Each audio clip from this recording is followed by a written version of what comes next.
Artiste et inventeur installé près d'Alès, Franz Clochard combine sa passion de la musique et son talent pour la mécanique en créant des machines à rêver qu'il met en scène dans le monde entier. Tronçonneuses et motos ascensionnelles, toupies à béton musical, orchestre de sirènes ou encore scène flottante façon nénuphar, rien n'arrête sa créativité. Acteur essentiel du nouveau cirque Archaos, créateur ensuite de la compagnie Mécanique Vivante, Franz Clochard transmet, par ses machines et ses spectacles qui ne sont copies de rien, la beauté, l'étonnement et l'émotion partagée. Rencontre avec Franz Clochard, ambassadeur du Sud ingénieux.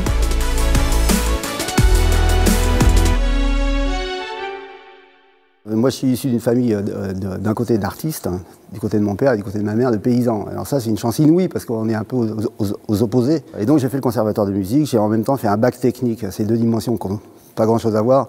Mais moi, j'ai toujours fait cohabiter deux dimensions qui n'avaient pas grand-chose à voir. Voilà. Et en fait, c'est ma rencontre avec le cirque qui m'a permis de vraiment mettre ce savoir-faire en application. Donc, alors, l'emblématique piano à poule, qui a été une des inventions un peu marquantes. Et puis ensuite, ça a été après la continuité de l'histoire avec la création d'Archaos. Et puis, je me suis vraiment resserré sur la musique et mettre en scène des musiciens dans des situations complètement extraordinaires. Donc, ça a été la création de Mécanique Vivante en 1989.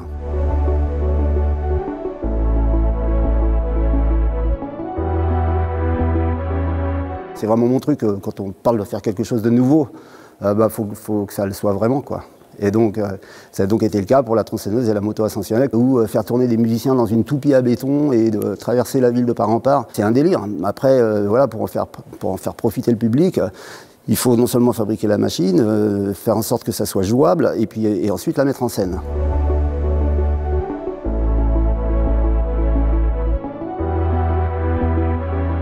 Pour avoir un niveau de construction qui pourrait être un produit manufacturé, il faut fabriquer des outils qui permettent de fabriquer la machine.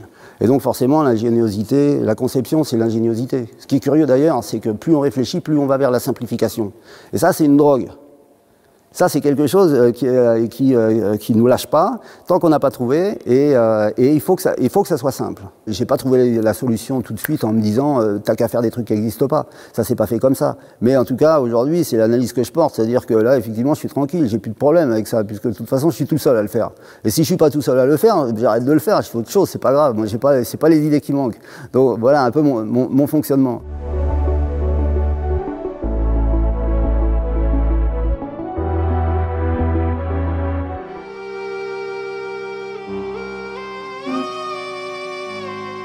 La sirène a été inventée au XIXe siècle par un polytechnicien français et c'était pas du tout l'instrument pour sonner l'alarme, mais l'instrument pour référencer les fréquences acoustiques.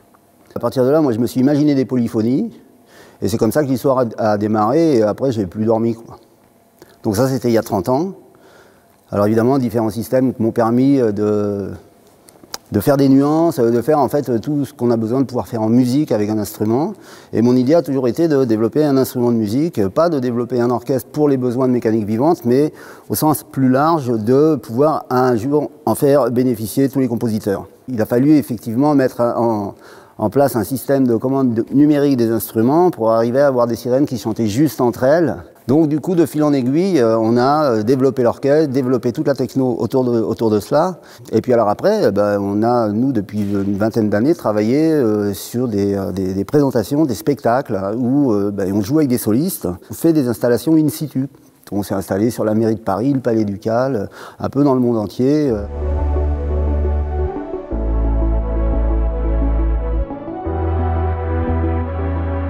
La prochaine création, ça va se faire sur l'eau avec le projet Nénuphar, donc là où on va scénographier les espaces aquatiques avec des petites scènes flottantes autonomes sur lesquelles il y aura les sirènes, mais pas que. Il y aura également des solistes avec qui on joue. Moi, j'ai reçu avec grande joie le fait d'être primé sur le concours Alès Audace parce que c'est un bon détonateur pour le projet. Ça vient de nulle part. Enfin là, on est dans la création pure, donc évidemment, c'est ça qui m'excite.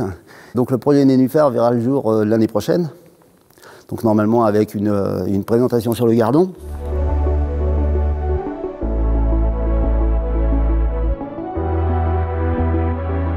C'est ici que ça se passe, quoi. Il y a eu énormément de compagnies qui sont de compagnies ou d'initiatives artistiques qui sont nées à Alès. Alès est presque vraiment un creuset de la création, je dirais. Un territoire comme ça aussi riche a un passé qui sert à avancer et qui est assez mis en valeur aussi par les forces politiques actuelles.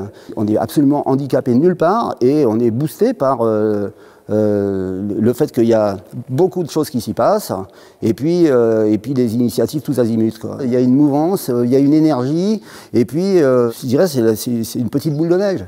À l'Est, il se passe des choses et puis il se passera de plus en plus de choses si on continue comme ça, c'est clair.